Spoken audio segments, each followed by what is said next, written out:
तो कल अंतिम श्लोक में हमने देखा था, इस श्लोक में स्वर्ग लोक में या देवताओं के मध्य मध्य में कोई भी ऐसा व्यक्ति विद्यमान नहीं है जो व्यक्ति के 3 गुणों से मुक्त है।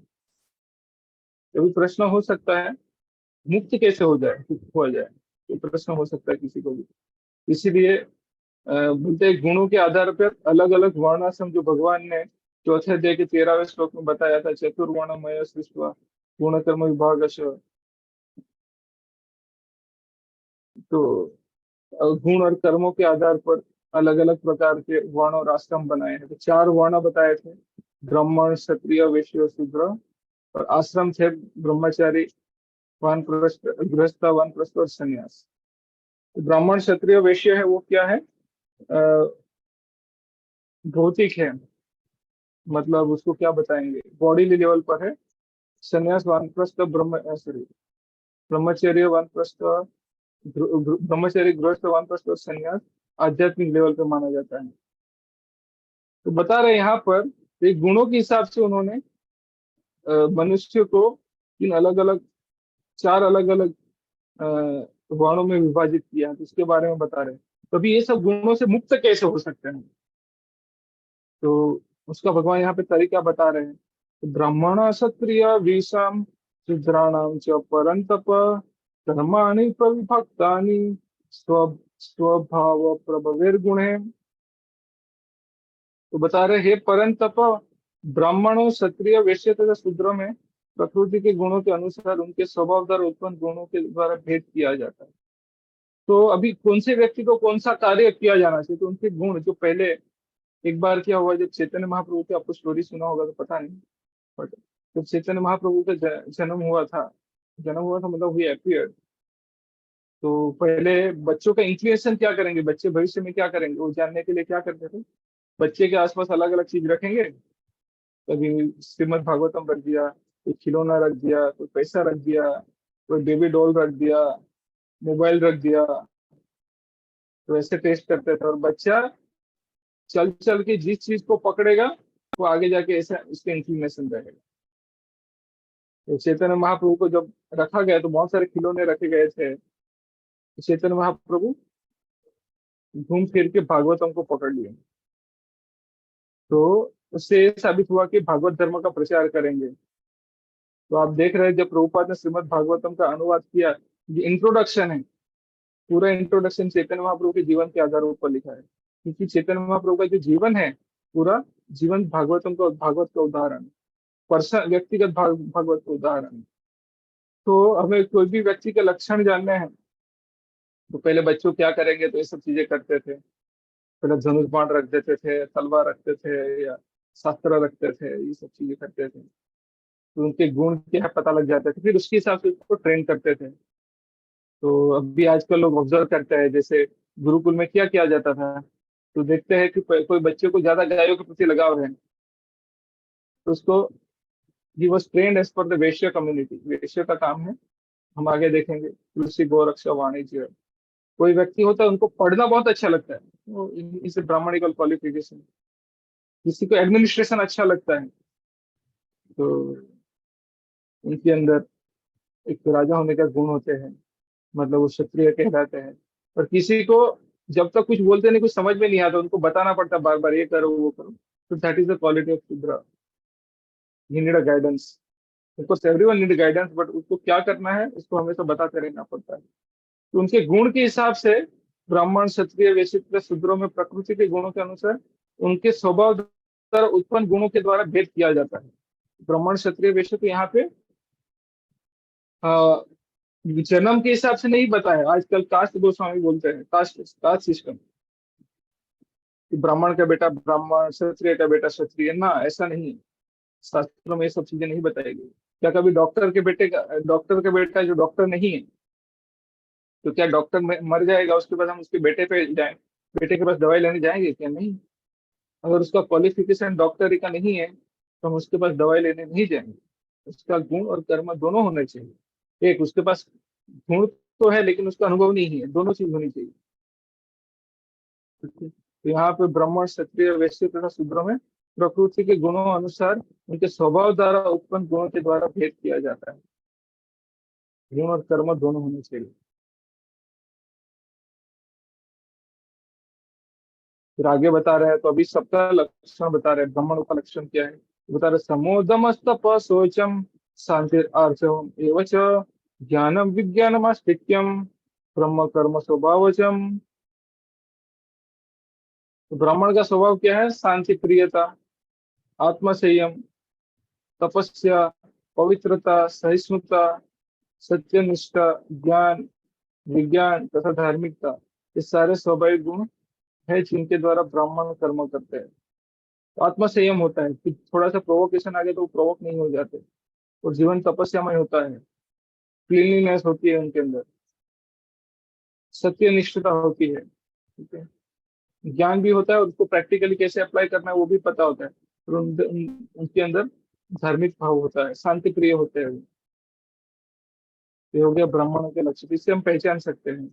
फिर आगे बता रहे शौर्य तेज धृतिस दाक्ष्यम युद्धे च पलायनम दानम ईश्वर भावस्य छात्र कर्म स्वभावजम। तो बता रहे हैं वीरता, शक्ति, संकल्प, दक्षता, युद्ध में धैर्य, उदारता तथा नेतृत्व, ये क्षत्रिय के स्वभाव स्वाभाविक गुण। तो एक बार क्या हुआ, युधिष्ठिर महाराज राष्ट्रीय यज्ञ करना चाहते थे। तो भगवान कृष्ण को इन्विटेशन मिला, तो राष्ट्रीय यज्ञ करने के लिए वो गए इंद्रप्रस्थ। आज तो दिल्ली बोलते हैं उसको, यमुना के उस पर इंद्रप्रस्थ बोलते हैं ना।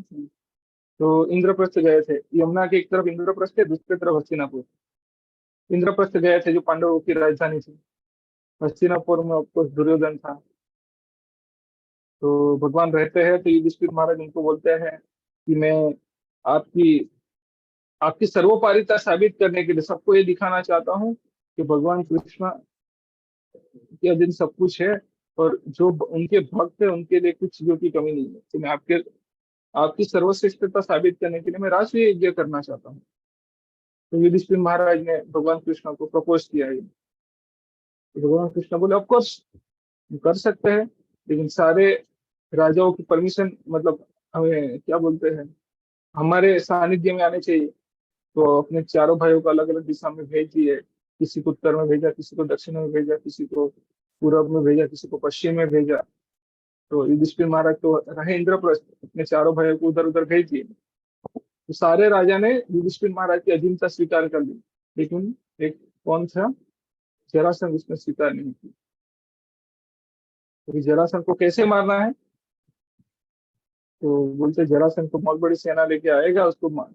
तो भगवान बोले, उद्धव जी भगवान को बोले थे, ये जरासंध को मारने के लिए आप ब्राह्मणों का वस्त्र, क्या बोलते हैं, ब्राह्मणों का ब्राह्मणों के वेश में जाइए, और जब सुबह सुबह जब जरासंध दान देता है उस वक्त दान मांगिए, और वो ब्राह्मणों को बहुत आदर करता है। अगर उनको ये भी पता लग जाए कि नकली ब्राह्मण है, फिर भी अगर उसने वचन दे दिया तो कभी नहीं मुड़ेगा, ब्राह्मण का आदर करेगा हमेशा। उद्धव की बात को ध्यान रखकर कृष्णा, भीम और अर्जुन कहाँ जाते हैं, मगध जाते हैं। और वहां जाने के बाद ये जो है कृष्ण भगवान जरासंध को बोलते हैं, मागध हम यहाँ पर आपसे भिक्षा मांगना है, 1 रुपया करके हमें भिक्षा दीजिए। तो ये जिस प्रकार से उन्होंने बुलाया वो आदेश देने की भावना थी, ठीक है। तो जरासंध पहचान गया कि उनकी तो शांत संयमता दिखती नहीं है, क्षत्रिय की आवाज लगती है। तो आवाज से पहचान गया कि ये लोग ब्राह्मण नहीं है, ब्राह्मण के वेश में आए हैं। फिर चलने के ढंग से उन्होंने पहचान लिया, शरीर के ढंग से, शरीर जैसे ब्राह्मणों का शरीर ज्यादातर वो हट्टा कट्टा नहीं होता, क्षत्रिय वाला जैसे बिल्ड बॉडी का शेप वगैरह, फिर उनका बॉडी का शेप भी था। फिर धनुष का वहां पे सब निशान लगे हुए थे, बोलने के ढंग से, चलने के ढंग से, फिर बात करने में एक ढंग होता है आदेश देने के भाव से। फिर उसके अंदर कोई डर नहीं लग रहा था। तो जिस हिसाब से बोले तो जरासंध पहचान गया ये लोग ब्राह्मण नहीं है, ब्राह्मण के वेश में क्षत्रिय लोग आए हैं। फिर भी जरासंध बोला ठीक है, आप मेरा शरीर भी मांगोगे तो दे दूंगा, लेकिन आपने अपने आप सही पहचान को छुपाकर आप अपने ऐसे भी पद से भ्रष्ट हो चुके थे। जरासंध बहुत हंसा।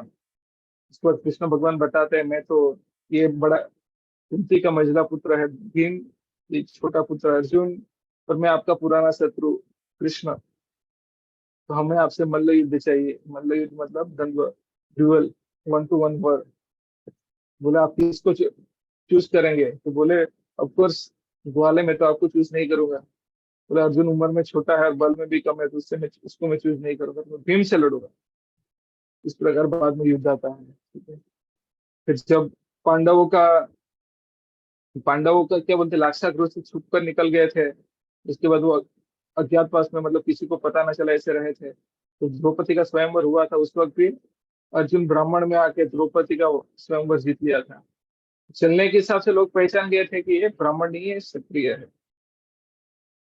तो ये सब लक्षण से हमें पता लग जाते हैं कि वे कि उनकी, पहले के लोग पहचान लेते थे कि भाई ये क्षत्रिय है, वैश्य है, इसका गुण क्या है, या ब्राह्मण है। फिर आगे बताते हैं। तो यहाँ पे पहले ब्राह्मणों का बता दिया, अभी बता रहे हैं किसका।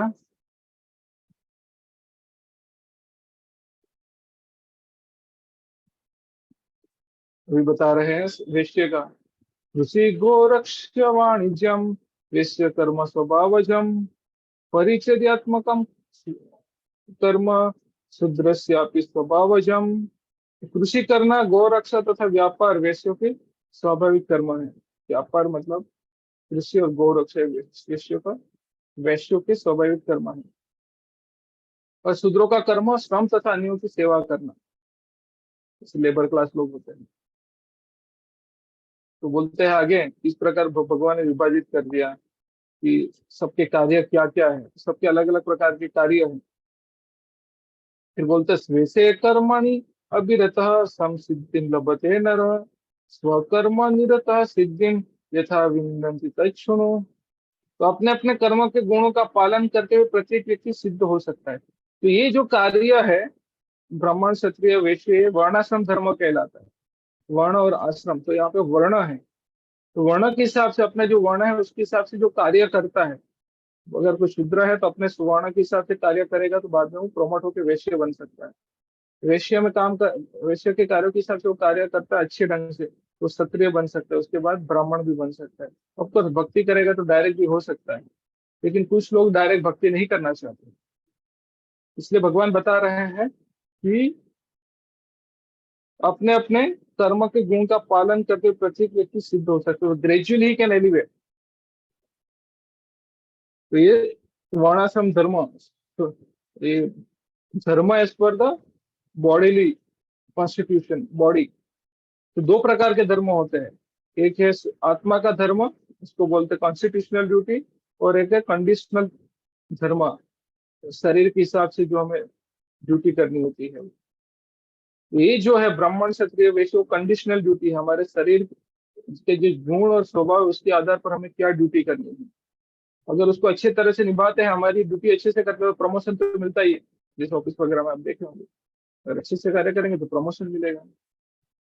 तो इसलिए भगवान बता रहे अपने, तो ये सारे भगवान के द्वारा निर्धारित है, और भगवान के द्वारा निर्धारित होने पर अगर जो कार्य करेंगे तो भगवान ही इसको प्रमोशन दे देंगे। ठीक है, तो इसलिए भगवान बता रहे अब अपने अपने कर्म के गुणों का पालन करते हुए प्रत्येक व्यक्ति सिद्ध हो सकता है। अब तुम मुझसे सुनो कि यह किस प्रकार किया जा सकता है। तो आगे बता रहे हैं, यथा प्रवृत्ति, यथा प्रवृत्ति सर्वमिदं ततं सर्वकर्मण समभ्यर्च्य सिद्धिं विन्दति मानव। जो सभी प्राणियों का उद्गम है और सर्वव्यापी है, उस भगवान की उपासना करके मनुष्य अपना कर्म, उपासना उपासना करके मनुष्य अपना कर्म करते हुए पूर्णता प्राप्त कर सकता है। तो क्या है सब, जैसे तीसरे 8वें अध्याय के 7वें श्लोक में भगवान बताते हैं, अर्जुन क्या बोल रहा था कि मैं, ठीक है, मैं जंगल में जाके भिक्षा मांग के जीऊंगा, युद्ध में क्यों करूं।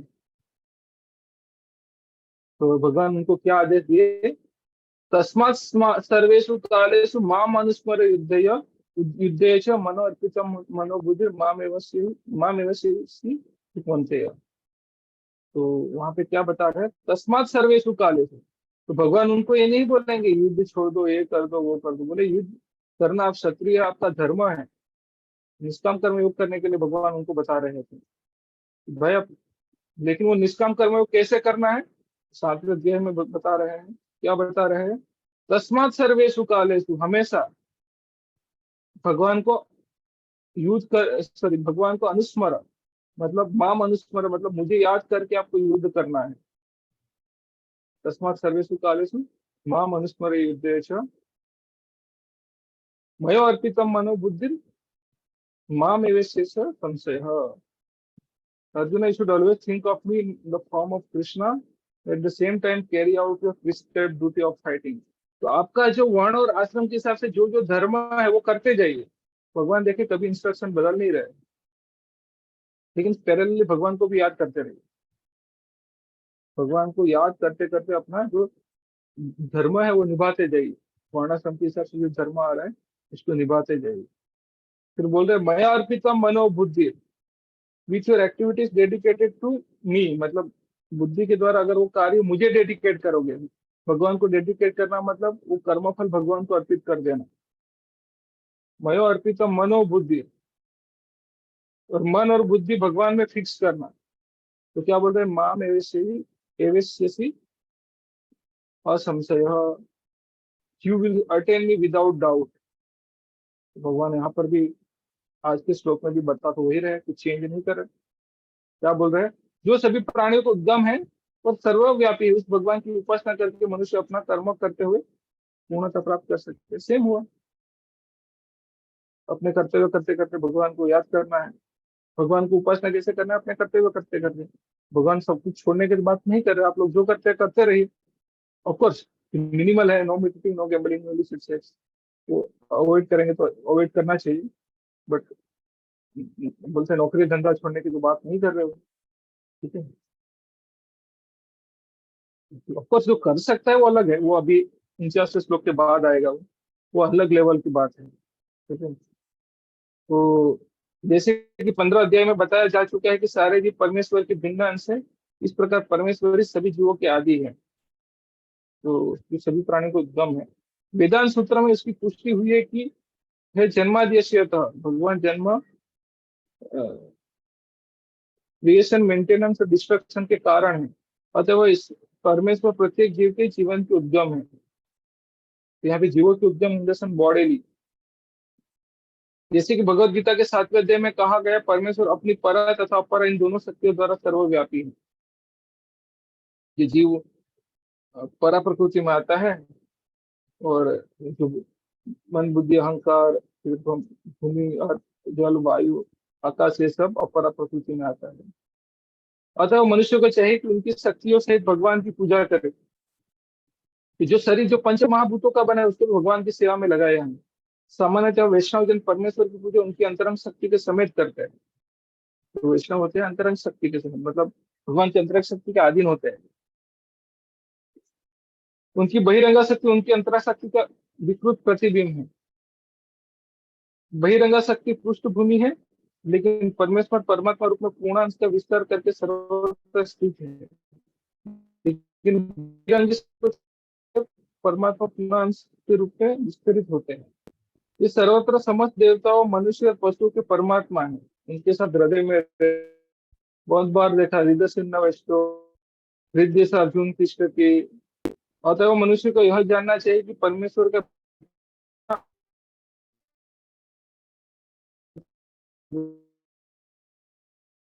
अच्छा करी है तो भगवान की सेवा में लगना है।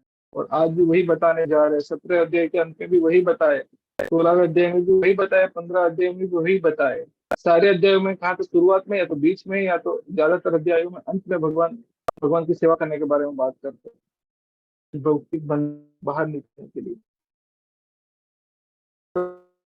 भगवान के लिए श्लोक ऐसी तो भगवान की उपासना करके मनुष्य अपना कर्म पूर्णता प्राप्त कर सकते हैं। प्रत्येक व्यक्ति को सोच के स्वामी ऋषि के द्वारा वह विशेष कर्म में प्रवृत्त किया गया है। अतः अर्जुन को क्या बोले, आपका क्षत्रिय है, युद्ध उठो, युद्ध करो और मुझे याद करते करते युद्ध करो। माम तस्मात् सर्वेषु कालेषु माम अनुस्मरे युद्धे च। हम भी कार्य कर रहे हैं, वो करते करते वो कैसे करना है, भगवान को याद करते करते करना, भगवान को ऐड कर दो जो कर रहे हो उसमें। ठीक है। अतः वो अतः वह जो जिस कर्म में लगा है उसी के फल के द्वारा भगवान श्री कृष्ण को पूजना चाहिए।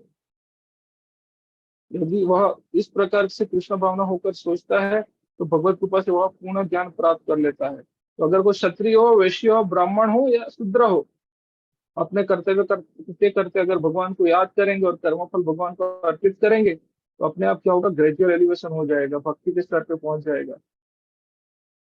यही जीवन की सिद्धि है। भगवान ने भगवत गीता में कहा है कि तेसा हम समृद्ध तथा परमेश्वर स्वयं ऐसे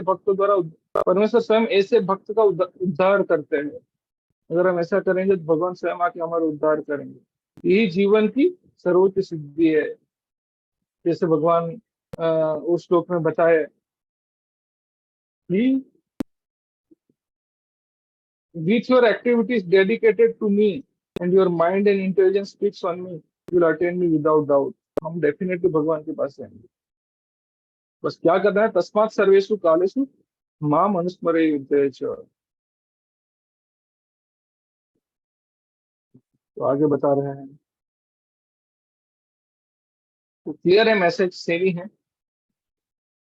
तो यही जीवन की सर्वोच्च सिद्धि है। कोई चाहे किस वृत्ति पर कार्य में लगा हो, यदि वह परमेश्वर की सेवा करता है तो उसे सर्वोच्च सिद्धि प्राप्त हो सकती है। तो जो भी है हमारा, वो करते करते भक्ति उसमें ऐड कर दीजिए भगवान की। इसलिए आगे के श्लोक में बता रहे हैं, जो अपने स्वभाव और गुण के हिसाब से कार्य करते जाए। तो बोल रहे श्रेयन स्वधर्म गुण पर धर्म तो अनुष्ठिता स्वभाव नियतम कर्म कुर्वान आपनोति किल विषम। जो पहली लाइन है वो तीसरे अध्याय के 35वें श्लोक में आया था। भगवान यहाँ पे रिपीट कर रहे हैं वापस। तो तीसरे अध्याय के 35वें श्लोक में भी ये वर्णाश्रम धर्म के बारे में बात किया था, अपनी स्वभाव के हिसाब से प्रिस्क्राइब ड्यूटी करने के बारे में बताए थे। और यहाँ पर वापस वो रिपीट कर रहे हैं। बोलते अपनी वृत्ति परक कार्य को करना,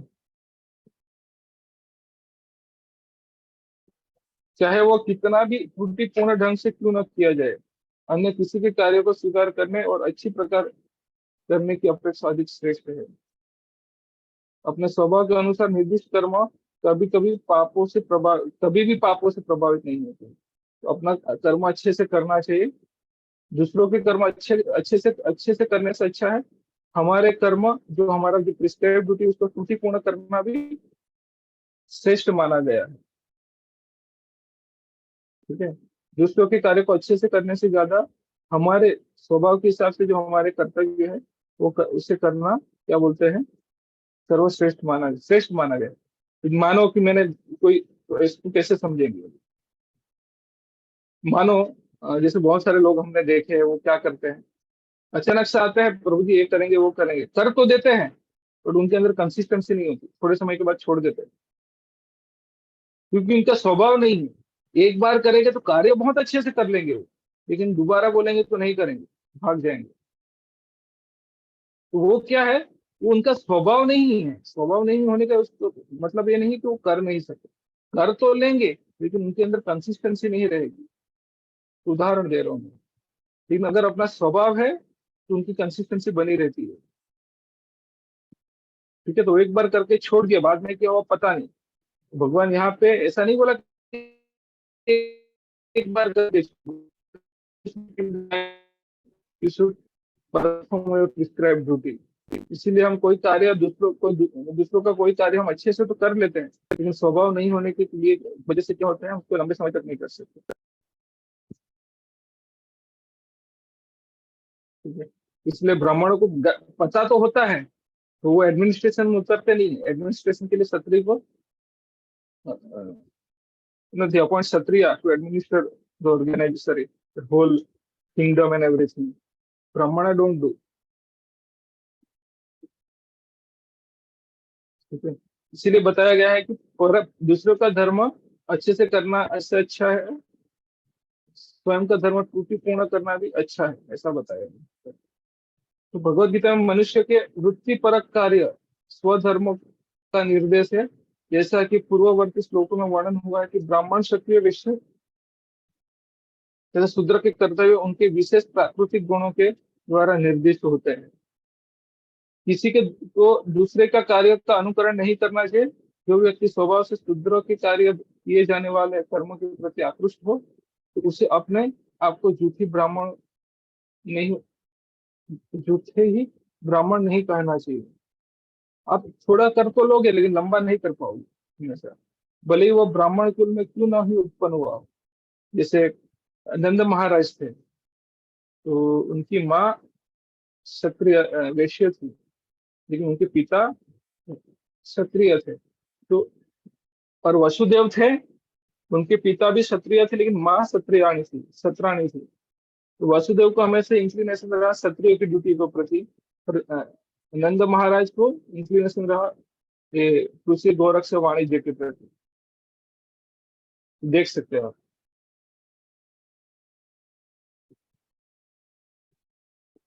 अगर कोई ब्राह्मण कुल में भी कोई जन्माना है, अगर उसके अंदर शूद्र के लक्षण है, तो फिर उनको वही कार्य करना चाहिए।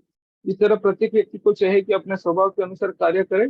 कोई भी कर्म निकृष्ट नहीं है यदि वह परमेश्वर की सेवा में के लिए किया जाए। अगर भगवान की सेवा के लिए किया जाए, कोई भी कार्य नीचा नहीं है। ब्राह्मण का वृत्तिपरक कार्य निश्चित रूप से सात्विक है, लेकिन यदि कोई मनुष्य स्वभाव से सात्विक नहीं है, उसे ब्राह्मण के वृत्तिपरक कार्य का अनुकरण नहीं करना चाहिए।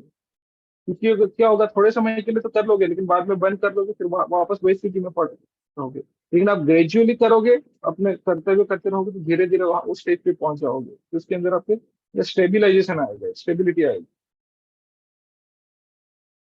क्षत्रिय या प्रशासक के लिए अनेक गरीब बातें हैं। क्षत्रिय को शत्रु का वध करने के लिए हिंसक होना पड़ता है, और कभी कभी कूटनीति में झूठ भी बोलना पड़ता है। ऐसी हिंसा तथा कपट राजनीतिक मामलों में चलता है, लेकिन क्षत्रिय से यह आशा नहीं की जाती कि वह अपने वृत्तिपरक कर्तव्य त्याग कर ब्राह्मण के कार्य करने लगे। क्षत्रिय को झूठ बोलना अलाव है, वध करना अलाव है। मनुष्य को चाहिए कि परमेश्वर को प्रसन्न करने के लिए कार्य करे। उदाहरण था, अर्जुन क्षत्रिय था, वह दूसरे पक्ष से युद्ध करने से बच रहा था, लेकिन यदि ऐसा युद्ध भगवान कृष्ण के लिए करना पड़े, तो पतन से घबराने की आवश्यकता नहीं है। कभी कभी व्यापारिक क्षेत्र में भी व्यापारी को लाभ कमाने के लिए झूठ बोलना पड़ता है। यदि वो ऐसा नहीं करे तो उसे लाभ नहीं हो सकता।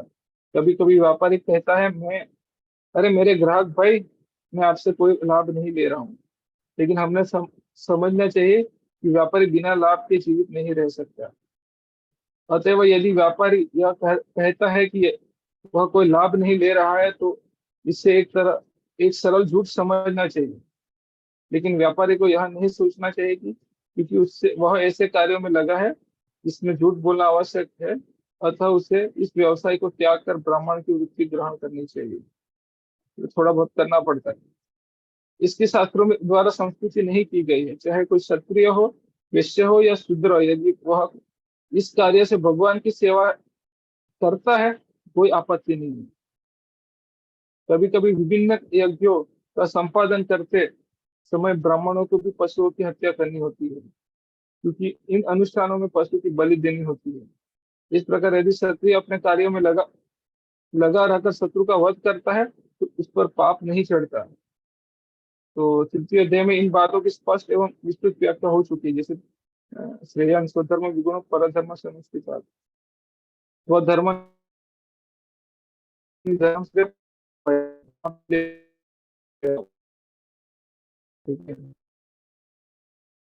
दूसरों का धर्म करना, दूसरों का कार्य करना भयावह होता है। तो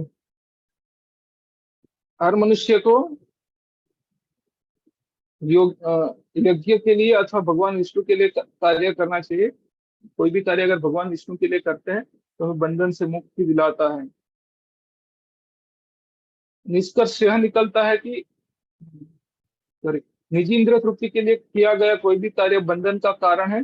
निष्कर्ष यह निकलता है कि मनुष्य को चाहिए कि अपने द्वारा अर्जित विशेष गुण के अनुसार कार्य में प्रवृत्त हो और परमेश्वर की सेवा करने के लिए ही कार्य करने का निश्चय करे। तो हम तीनों गुणों से परे तो हो नहीं सकते, और तीनों गुणों के आधार पर हमारा स्वभाव ब्राह्मण जैसा होता है, क्षत्रिय जैसा होता है, वैश्य जैसा होता है या शूद्र जैसा होता है। कंक्लूजन में ये है कि गुणों के आधार पर कोई भी हो सकता है स्वभाव, ब्राह्मण क्षत्रिय वैश्य शूद्र। लेकिन वो हर एक वर्ण के आधार पर, वर्ण में रहकर अपना कर्तव्य भगवान को याद करते करते भगवान के लिए करेंगे तो क्या होगा, हम भगवान की भक्ति में लग सकते हैं और बंधन से मुक्त हो सकते हैं। तो वही यहाँ पर बता रहे, सहजम कर्म कौन्तेय स दोषमपि न त्यजेत् सर्वारंभ ही दोषेण धूमेनाग्निर घूमे ना अग्नि इव अवृतः। प्रत्येक उद्योग, मतलब प्रत्येक प्रयास किसी ना किसी दोष से आवृत होता है, मतलब कोई ना कोई दोष होता है।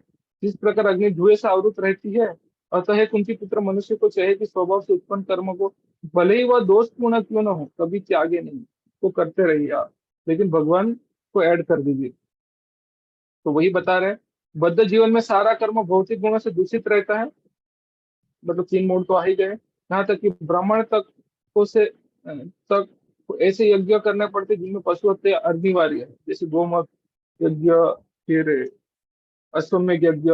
इस प्रकार क्षत्रिय चाहे कितना ही पवित्र क्यों न हो, उसे शत्रु से युद्ध करना पड़ता है, वहां से बच नहीं सकता। इस प्रकार एक व्यापारी को चाहे वह कितना ही पवित्र क्यों न हो, अपने व्यापार में बने रहने के लिए कभी कभी लाभ को छुपाना पड़ता है, या कभी कभी काला बाजार चलाना पड़ता है।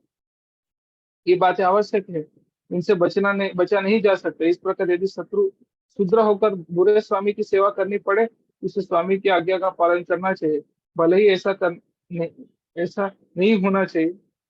इन सब दोषों के होते हुए भी मनुष्य को अपने निर्दिष्ट कर्तव्य करते रहना चाहिए, क्योंकि वे स्वभावगत है, करते रहना चाहिए। यहाँ पर एक अत्यंत सुंदर उदाहरण दिया गया है, यद्यपि अग्नि शुद्ध होती है क्योंकि उसमें धुआं रहता है, लेकिन इतने पर भी अग्नि अशुद्ध नहीं होता। अग्नि में धुआं होने पर भी अग्नि समस्त तत्वों में शुद्धतम मानी जाती है। यदि कोई क्षत्रिय की वृत्ति त्याग कर ब्राह्मण की वृत्ति ग्रहण करना पसंद करता है, तो उसकी इसकी कोई निश्चितता नहीं है कि ब्राह्मण वृत्ति में कोई अरुचिकर कार्य नहीं करने पड़ेंगे। तो ऐसा नहीं कि आपको क्षत्रिय छोड़ के ब्राह्मण बन रहा है तो आपको अच्छा लगे वही मिलेगा। अतः वो कोई यह निष्कर्ष निकाल सकता है कि संसार में प्रकृति के कलमश से कोई भी पूर्णतः मुक्त नहीं है, हम कभी दोषों से मुक्त नहीं है। इसलिए जो भी हम कार्य कर रहे हैं दोष पूर्ण होते हुए भी क्या करना है, भगवान की सेवा में लगे रहना है। इस प्रसंग में अग्नि तथा धुएं का उदाहरण उपयुक्त है। यदि जाड़े के दिनों में कोई अग्नि से कोयला निकालता है तो कभी कभी धुएं से आंखें तथा शरीर के अन्य भाग सूखते हैं, लेकिन इन प्रतिकूल परिस्थिति के बावजूद भी अग्नि को तापा जाता है। इस प्रकार किसी को अपनी सहज बुद्धि इसलिए नहीं त्याग देनी चाहिए कि कुछ बाधक तत्व आ गए, कुछ डिफिकल्टी आ गया तो छोड़ नहीं देना चाहिए। अभी तो मनुष्य को चाहिए कि कृष्ण भावनामृत में रहकर अपने वृत्तिपरक कार्य से परमेश्वर की सेवा करने का संकल्प ले, बस ये सारे कार्य को भगवान की सेवा में लगाना है। यही सिद्धि की अवस्था है, जब कोई भी वृत्तिपरक कार्य भगवान को प्रसन्न करने के लिए किया जाता है, उस कार्य के सारे दोष शुद्ध हो जाते हैं। भगवान को ऐड होने से सारी चीज शुद्ध हो जाती है, सारे कार्य जीरो के बराबर है। जैसे भगवान आते हैं तो वन लगता है, वो एक के बराबर है। अभी एक कौन से जीरो पे लगाना है, वो लेफ्ट साइड पे लगाना है या राइट साइड पे लगाना है जीरो को, वो हमें डिसाइड करना है, उसके हिसाब से उसकी वैल्यू होगी। जब भक्ति से संबंधित कर्मफल शुद्ध हो जाते हैं, तो मनुष्य अपने अंतर का दर्शन कर सकता है, और यही आत्म साक्षात्कार है। ये निष्काम कर्मयोग के बारे में भगवान यहाँ पर बताए थे कि किस प्रकार हमें अपने भगवान की सब सभी कार्य को भगवान, जो बाकी के जो श्लोक है, अभी हमने निष्काम कर्मयोग के बारे में एक देखा आज फिर है ना, रिएक्शन फ्री वर्क, इसके बाद अभी कल हम ज्ञान योग, उसके बाद परमात्मा, ब्रह्मन रियलाइजेशन, परमात्मा रियलाइजेशन, भगवान रियलाइजेशन के बारे में चर्चा करेंगे। तो कल थोड़ा लंबा करेंगे क्लास, हो सकता है 1 घंटे से ज्यादा हो, क्योंकि इम्पोर्टेंट श्लोक है 49 से लेके 66 तक। तो कल का सेशन थोड़ा लंबा रहेगा। तो